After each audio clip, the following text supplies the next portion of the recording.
My mother grew up not knowing who she really was because she was adopted. She found out that she was adopted at the age of 14, shortly after the woman she thought was her mother suddenly passed away. And then within a year, the man she thought was her birth father remarried.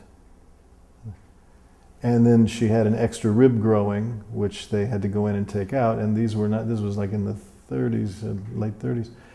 Neurosurgery was not so great in those days, and she subsequently lived with a legacy of pain and discomfort.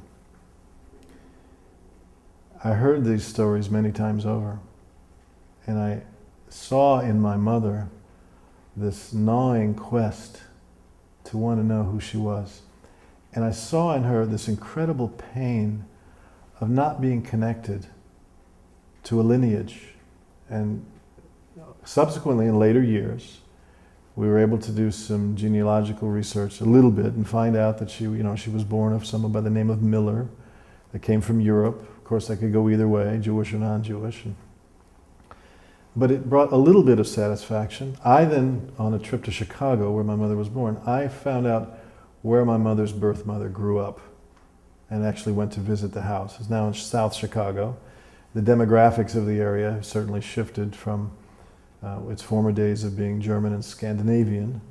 But nevertheless, I went to the house, and there was a man sitting on the porch, and I met him, and he turns out he was a retired policeman, and it turns out that my mother's birth father, my mother's father, right?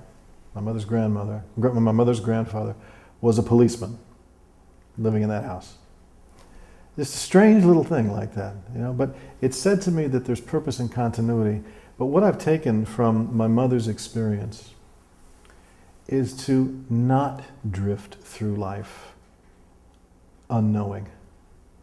That's so important because the experience, we were constantly moving in my growing up years. There was never any permanence. That was painful because she was driven by something she herself didn't know, this gnawing uncertainty that just eats at your kishkas. So what I've learned, I think one of the reasons I'm where I am today, if someone's looking for maybe a psychological component or something, then I'll satisfy your curiosity with this. I wanted to connect with something very concrete and very permanent, but that has a continuing, ongoing sort of extension to it. Because I also grew up into that cloud of, if she doesn't know who she is, I for sure don't know who I am. And you know what? The Jewish people, many Jewish people today, are facing that kind of dilemma. Because they've disconnected themselves, going back 3 and 4 generations, they're not in touch with that branch that they were attached to.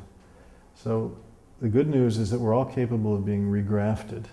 And learning is the process that'll do that. But that's something that I take. From my father, I learned, even though I didn't grow up with him and he and I really didn't have much of a relationship, I observed in his life great tenacity, great determination. He was a man that dropped out of school at the age of 13 and went to support the family, and because his father had passed away. These were dirt farmers. I've seen pictures. I got pictures from this last year after my father died, of him as a little boy and in the fields of the red clay of Georgia, the hot, dusty summers, and what they grew. These were hard-working, poor people. And they eked out an existence there. And I learned that I come from stock that's determined and not willing to give up, and that won't just settle. And even if we don't have everything that everybody else has, our clothes can be clean and we can greet the world with a smile. And there's dignity in the diligence. And that, I think, is a wonderful heritage to be able then to pass on in my own life today. So I'm grateful. This is, for all intents and purposes, a birth family that, though it was fractured, there was still value in it. Of course, this is again something we talked about earlier, that a person with a clear Torah perspective can look at a difficult circumstance and say, what can I get out of this that's meaningful? And that's what I've gotten.